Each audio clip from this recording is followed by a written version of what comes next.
Exodus chapter 39. From the blue, purple, and scarlet yarn they made specially woven garments for ministry in the sanctuary, as well as the holy garments for Aaron, just as the Lord had commanded Moses. Bezalel made the ephod of finely spun linen embroidered with gold and with blue, purple, and scarlet yarn. They hammered out thin sheets of gold and cut threads from them to interweave with the blue, purple, and scarlet yarn and fine linen, the work of a skilled craftsman. They made shoulder pieces for the ephod, which were attached at two of its corners, so it could be fastened. And the skillfully woven waistband of the ephod was of one piece with the ephod, of the same workmanship, with gold, with blue, purple, and scarlet yarn, and with finely spun linen, just as the Lord had commanded Moses. They mounted the onyx stones in gold filigree settings, engraved like a seal with the names of the sons of Israel. Then they fastened them on the shoulder pieces of the ephod as memorial stones for the sons of Israel, as the Lord had commanded Moses. He made the breastpiece with the same workmanship as the ephod, with gold, with blue, purple, and scarlet yarn, and with finely spun linen. It was square when folded over double, a span long and a span wide. And they mounted on it 4 rows of gemstones. The first row had a ruby, a topaz, and an emerald. The second row had a turquoise, a sapphire, and a diamond. The third row had a jacinth, an agate, and an amethyst. And the fourth row had a beryl, an onyx, and a jasper. These stones were mounted in gold filigree settings. The 12 stones corresponded to the names of the sons of Israel.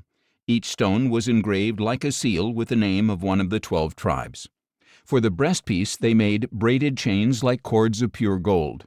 They also made 2 gold filigree settings and 2 gold rings, and fastened the 2 rings to the 2 corners of the breastpiece.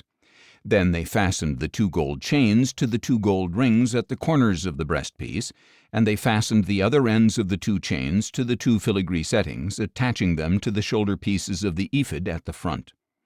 They made 2 more gold rings and attached them to the other 2 corners of the breastpiece on the inside edge next to the ephod.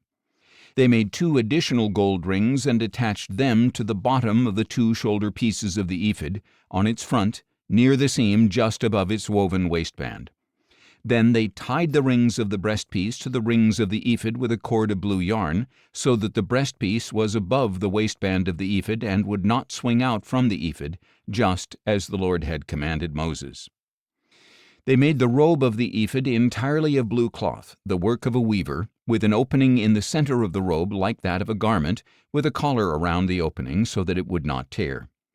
They made pomegranates of blue, purple, and scarlet yarn and finely spun linen on the lower hem of the robe. They also made bells of pure gold and attached them around the hem between the pomegranates, alternating the bells and pomegranates around the lower hem of the robe to be worn for ministry, just as the Lord had commanded Moses. For Aaron and his sons they made tunics of fine linen, the work of a weaver, as well as the turban of fine linen, the ornate headbands and undergarments of finely spun linen, and the sash of finely spun linen, embroidered with blue, purple, and scarlet yarn, just as the Lord had commanded Moses. They also made the plate of the holy crown of pure gold, and they engraved on it, like an inscription on a seal, "Holy to the Lord." Then they fastened to it a blue cord to mount it on the turban, just as the Lord had commanded Moses. So all the work for the tabernacle, the tent of meeting, was completed. The Israelites did everything just as the Lord had commanded Moses.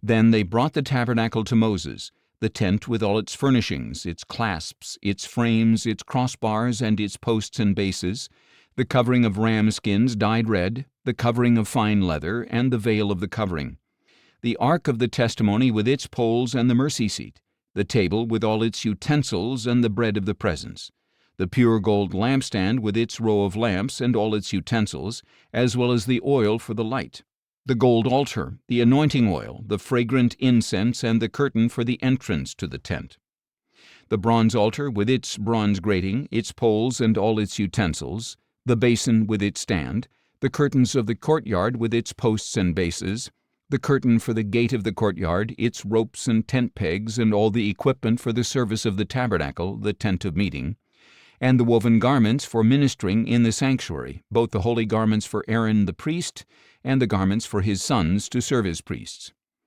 The Israelites had done all the work just as the Lord had commanded Moses.